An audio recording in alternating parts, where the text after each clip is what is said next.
Hello friends, എല്ലാവർക്കും സുഖമാണെന്ന് വിചാരിക്കുന്നു. പുതിയൊരു വീഡിയോയിലേക്ക് എല്ലാവർക്കും സ്വാഗതം. അപ്പോൾ എല്ലാവരും നല്ല രീതിയിൽ അഫർമേഷൻസും ഗ്രാറ്റിറ്റ്യൂഡും എല്ലാം പ്രാക്ടീസ് ചെയ്യുന്നുണ്ട് എന്ന് തന്നെ വിചാരിക്കുന്നു.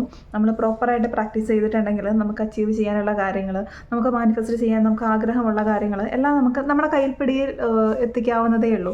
നമ്മളെപ്പോഴും എനിക്ക് ആ സാധനം വേണം, ഈ സാധനം വേണം എന്നുള്ളത് മാത്രമല്ല, നമുക്ക് നല്ലൊരു ലൈഫ് കിട്ടാൻ, നമുക്ക് നല്ലൊരു ഫാമിലി ലൈഫ് കിട്ടാൻ, നമുക്കൊരു നല്ല ലവ് ലൈഫ് ഉണ്ടാവാൻ അതിനുള്ളത് വേണ്ടി നമ്മൾ ചെയ്യണം കേട്ടോ. കാരണം നമുക്ക് എന്തൊക്കെ ഉണ്ടെന്നുണ്ടെങ്കിലും നമ്മുടെ ഒരു ബേസ് എന്ന് പറയുന്നത് നമ്മുടെ ഫാമിലിയാണ് എപ്പോഴും അല്ലേ. അവിടെ നമുക്ക് നല്ലൊരു കെമിസ്ട്രി ഉണ്ടാവണം, നമ്മളവിടെ ഒരു കണക്ഷൻ ഉണ്ടാവണം, എന്നാൽ മാത്രമേ നമുക്കൊരു നല്ല സന്തോഷമായിട്ടുള്ളൊരു ലൈഫ് ഉണ്ടാവുകയുള്ളൂ. അപ്പം നമുക്ക് അത് വേണം ഇത് വേണം എന്നുള്ളത് മാത്രമല്ല, നമുക്ക് നല്ലൊരു ലവിങ് ലൈഫ് ഉണ്ടാവാനായിട്ടും നല്ലൊരു ലവിങ് റിലേഷൻഷിപ്പ് ഉണ്ടാവാനും ഒക്കെ നമുക്ക് ഈ ഒരു കാര്യം പ്രാക്ടീസ് ചെയ്തേ പറ്റുള്ളൂ. നമുക്കത് അത്യാവശ്യമാണ് നമുക്ക് ജീവിതത്തിൽ മുന്നോട്ട് പോകാനായിട്ട്. സ്നേഹം എന്ന് പറയുന്നത്, കെയറിങ് എന്ന് പറയുന്നത്, അങ്ങോട്ടും ഇങ്ങോട്ടും ഒരു പാമ്പറിങ് ലൈഫ്, അതൊക്കെ അത്യാവശ്യമായിട്ടുള്ളൊരു കാര്യമാണ്. അതുകൊണ്ട് എല്ലാവരും ആ ഒരു കാര്യത്തിന് വേണ്ടി ഈ ഒരു മെഡിറ്റേഷനെ യൂസ് ചെയ്യാനായിട്ട്, അല്ലെങ്കിൽ നമ്മുടെ ടെക്നിക്സിനെ യൂസ് ചെയ്യാനായിട്ട് എല്ലാവരും ശ്രദ്ധിക്കുക. അപ്പോൾ നമ്മുടെ അഫർമേഷൻസ്, നമ്മൾ ഗ്രാറ്റിറ്റ്യൂഡ് പറയുന്നത്, നമ്മൾ ഗ്രാറ്റിറ്റ്യൂഡ് വോക്ക് ചെയ്യുമ്പോഴൊക്കെ നമുക്ക് ഈ റിലേഷൻഷിപ്പിന് വേണ്ടിയും നമുക്കിത് ചെയ്യാവുന്നതാണ് കേട്ടോ. ഇപ്പോൾ ഭയങ്കരമായിട്ട് ഇഷ്യൂസൊക്കെ നടക്കുന്ന ഒരു റിലേഷൻഷിപ്പ് ആണെന്നുണ്ടെങ്കിൽ അത് ഹീൽ ചെയ്യാനായിട്ട് നമുക്ക് ഓപ്പോണോ പ്രയർ പറയാം, ചാൻഡ് ചെയ്യാവുന്നതാണ്. അല്ലെങ്കിൽ വോൾഫ് മാജിക് ബിഗിൻ നൗ, അതും നമുക്ക് ചാൻഡ് ചെയ്യാവുന്നതാണ് കേട്ടോ. അത് ഏറ്റവും കൂടുതൽ നമ്മൾ ആദ്യമേ ചിലപ്പോൾ നമുക്കിത് ചാൻഡ് ചെയ്യുമ്പോൾ നമുക്കൊരു ഫീലിംഗും ഉണ്ടാവില്ല. പക്ഷേ നമ്മുടെ മനസ്സിനെ ഹീൽ ചെയ്ത് വരുമ്പോൾ, അതായത് നമ്മൾ ഡെയിലി ഇത് പ്രാക്ടീസ് ചെയ്യുമ്പോൾ, ഡെയിലി നമ്മളൊരു വോക്കിന് പോകുമ്പോൾ നമ്മൾ പതുക്കെ നമ്മൾ നേച്ചറുമായിട്ട് അല്ലെങ്കിൽ യൂണിവേഴ്സുമായിട്ട് കണക്റ്റ് ആവുകയാണ്. ആ കണക്ഷൻ വഴി നമ്മൾ കുറേയൊക്കെ നമുക്ക് മെൻ്റലി നമ്മളെ ഹീൽ ചെയ്യാൻ പറ്റും. നമുക്ക് നമ്മളെ തന്നെ കൂടുതൽ ഞാൻ എന്താണ് എന്നുള്ളത് നമ്മൾ റിയലൈസ് ചെയ്ത് വരുവാണ്. അപ്പോൾ നമുക്ക് മനസ്സിലാവും എനിക്ക് എന്താണ് വേണ്ടത് എൻ്റെ ലൈഫിൽ എന്നുള്ളത്. നമ്മൾ കറക്റ്റായിട്ട് റിയലൈസ് ചെയ്യുന്ന ഒരു സമയമായിരിക്കും അത്. ആ ഒരു സമയത്ത് നമുക്ക് മനസ്സിലാവും ഈ ഒരു പേഴ്സൺ എനിക്ക് ആവശ്യമാണോ എൻ്റെ ലൈഫിൽ എന്നുള്ളത്.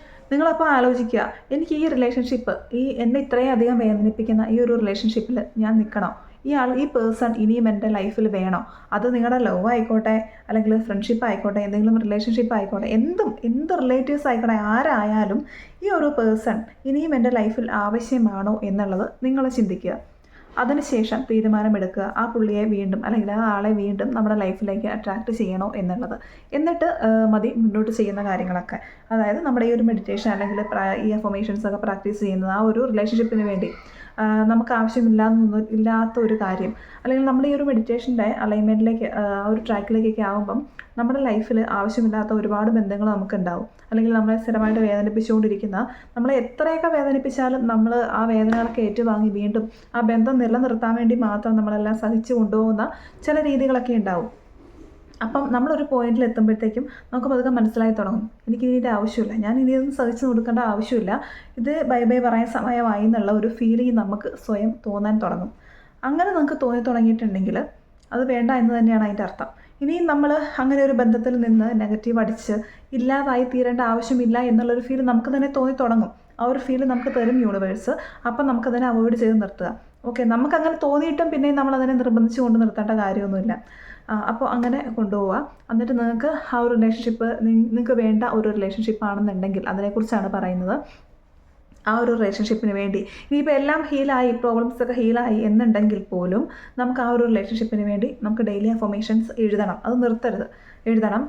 വോക്ക് ചെയ്യുമ്പോൾ നമുക്ക് ആ ഒരു റിലേഷൻഷിപ്പിന് വേണ്ടി, അല്ലെങ്കിൽ നമ്മുടെ ഫാമിലി ലൈഫ് നല്ല രീതിയിൽ പോകാൻ വേണ്ടി ഒപ്പോണോ പ്രയർ, അല്ലെങ്കിൽ നമ്മുടെ വോൾഫ് മാജിക്കിൻ്റെ ആ ഒരു ഇതൊക്കെ ചാൻഡ് ചെയ്യാവുന്നതാണ് കേട്ടോ. ഭയങ്കര നല്ല, ഇപ്പോൾ എന്തെങ്കിലും പ്രോബ്ലംസ് ഉണ്ടെങ്കിലും ഇല്ലെങ്കിലും നമുക്കിതൊക്കെ ഫോളോ ചെയ്യാവുന്നതാണ് എന്നാണ് ഞാൻ പറഞ്ഞത്. അപ്പോൾ അങ്ങനെ ആ ഒരു രീതിയിൽ കൊണ്ടുപോവുക. അഫർമേഷൻസ് എഴുതുന്നത് നമ്മുടെ ആ ഒരു ലവ് ലൈഫിന് വേണ്ടി, നിങ്ങൾ ആഗ്രഹിക്കുന്ന ആ ഒരു ലവ് ലൈഫ് അല്ലെങ്കിൽ ആ ഒരു ലവിങ് പാർട്ട്ണറെ തന്നതിന് നന്ദി. അങ്ങനെ നമ്മുടെ ഫാമിലിക്ക് വേണ്ടി, നമ്മുടെ ഫാമിലിക്ക് എന്തൊക്കെ ആവശ്യമുണ്ടോ അതിനെയൊക്കെ ഒരു അഫർമേഷൻ പോലെ 10 സ്റ്റെപ്പാക്കി 10 സെൻറ്റൻസിൽ എന്നും വളരെ ചുരുങ്ങിയ, പക്ഷേ ആ സെൻറ്റൻസിൽ എല്ലാം ക്ലിയർ ആയിട്ടുണ്ടായിരിക്കണം. അങ്ങനെ 10 സെൻറ്റൻസിൽ ആ ഫാമിലിക്ക് വേണ്ടി, നമ്മുടെ കുടുംബത്തിന് വേണ്ടി, അല്ലെങ്കിൽ നമ്മുടെ റിലേഷൻഷിപ്പിന് വേണ്ടി അഫർമേഷൻ എഴുതാനായിട്ടുള്ള ഒരു ദിവസം നിങ്ങൾ വയ്ക്കുക. അതിൽ രാവിലെയും രാത്രിയും ആ ഒരു അഫർമേഷൻ എഴുതി ഫോളോ ചെയ്യുക. അങ്ങനെ തന്നെ മുന്നോട്ട് പോയിട്ടുണ്ടെങ്കിൽ നമ്മുടെ റിലേഷൻഷിപ്പിൽ എല്ലാം, പിന്നെ ആ ഒരു റിലേഷൻഷിപ്പിൽ നിങ്ങൾ ആഗ്രഹിക്കുന്ന കാര്യങ്ങളൊക്കെ ഉണ്ടാവും. ഒരു ലവിങ് മൊമെൻറ്റ്, അല്ലെങ്കിൽ ഒത്തുചേരൽ, അങ്ങനെയുള്ള കാര്യങ്ങളൊക്കെ അതൊക്കെ വിഷ്വലൈസ് ചെയ്യുക. അതിൻ്റെ പിക്ചേഴ്സ് എന്തെങ്കിലും ഉണ്ടെന്നുണ്ടെങ്കിൽ നമുക്ക് ഗൂഗിളിൽ നിന്നോ അങ്ങനെ എന്തെങ്കിലും വെച്ചിട്ട് കട്ട് ചെയ്തിട്ട് നമുക്ക് നമ്മുടെ വാളിൽ അല്ലെങ്കിൽ വിഷ്വലൈസേഷൻ ബോർഡിൽ സ്റ്റിക്ക് ചെയ്ത് വയ്ക്കാവുന്നതാണ്. ഇനിയിപ്പോൾ അത് ആരെങ്കിലും കാണും, കണ്ടിട്ട് എന്തെങ്കിലും പറയും, കളിയാക്കും, അങ്ങനെയൊക്കെയുള്ള പ്രശ്നങ്ങൾ നിങ്ങൾക്ക് ഉണ്ടെന്നുണ്ടെങ്കിൽ ആരും കാണാത്ത സ്ഥലത്ത് അല്ലെങ്കിൽ നമ്മുടേതായിട്ടുള്ള ഒരു പേഴ്സണൽ ഡയറിയിൽ നമുക്കതിനെ കീപ്പ് ചെയ്യാവുന്നതാണ് കേട്ടോ. അങ്ങനെ കീപ്പ് ചെയ്തിട്ട് നമ്മൾ ഏറ്റവും പീസ്ഫുൾ, നമുക്ക് ഈ രാത്രി രാവിലെ എന്നുള്ളത് മാത്രമല്ല, നമുക്ക് എപ്പോഴൊക്കെ തോന്നുന്നു നമുക്ക് നമ്മുടെ കാര്യങ്ങളൊക്കെ എടുത്ത് നോക്കാനായിട്ട് നമുക്കൊരു ഇഷ്ടം തോന്നുക, അല്ലെങ്കിൽ നമ്മൾ ഒറ്റയ്ക്ക് ഇരിക്കുന്ന ഒരു സമയമൊക്കെ ഉണ്ടാവുമല്ലോ, ആ ഒരു സമയത്തൊക്കെ നമുക്ക് നമ്മുടെ ഇഷ്ടമുള്ള കാര്യങ്ങളൊക്കെ എടുത്ത് നോക്കാനും വായിക്കാനും ചെയ്യാനുമൊക്കെ ഉള്ളൊരു സമയമായിട്ട് നമ്മളതിനെ കണ്ടെത്തുക. ആ ഒരു സമയത്ത് ഇതിനെ എടുത്ത് നോക്കുക, എന്നിട്ട് വളരെ മനോഹരമായിട്ട് അതിനെ വിഷ്വലൈസ് ചെയ്ത് എടുക്കുക. എപ്പോഴും ഓൾറെഡി ഞാനിത് അച്ചീവ് ചെയ്തു എന്നുള്ള രീതിയിൽ തന്നെ അതിനെ വിഷ്വലൈസ് ചെയ്യാൻ നോക്കുക. എന്ത് നെഗറ്റീവ് വന്നാലും അത് ബാധിക്കാതിരിക്കാനായിട്ട് മാക്സിമം നോക്കുക. പോട്ടെ എന്ന് പറഞ്ഞുകൊണ്ട് അതിനെയൊന്നും മൈൻഡ് ചെയ്യേണ്ട കാര്യമില്ല.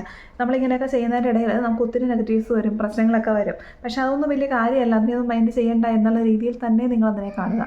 അങ്ങനെ കണ്ടാൽ മാത്രമേ നമുക്ക് ഈ കാര്യങ്ങളൊക്കെ അച്ചീവ് ചെയ്യാൻ പറ്റുള്ളൂ. അല്ലാതെ വരുന്ന നെഗറ്റീവൊക്കെ എടുത്ത് അങ്ങ് അച്ചീവ് ചെയ്ത് നമ്മൾ എടുത്ത് മനസ്സിലാക്കി ഇട്ടിട്ടുണ്ടെന്നുണ്ടെങ്കിൽ നമുക്ക് വീണ്ടും വീണ്ടും ടെൻഷനാകും. നമ്മുടെ മാനിഫെസ്റ്റേഷൻ റേഞ്ച് ഭയങ്കരമായിട്ട് അങ്ങ് ലോ ആയിപ്പോവും. അതുകൊണ്ട് നമ്മൾ എന്ത് വിചാരിച്ചാലും നമുക്കത് നമ്മൾ ആഗ്രഹിച്ച പോലെ തന്നെ നടക്കണമെന്നുണ്ടെങ്കിൽ നമ്മുടെ മെൻറ്റൽ പവർ, നമ്മുടെ മെൻറ്റൽ സ്റ്റെബിലിറ്റി ഒക്കെ അത്യാവശ്യമാണ് കേട്ടോ. അതുകൊണ്ട് അത് നല്ല ഹയസ്റ്റ് ആയിട്ടുള്ള ഒരു റേഞ്ചിൽ കൊണ്ടുവയ്ക്കാനായിട്ട് എപ്പോഴും നോക്കുക.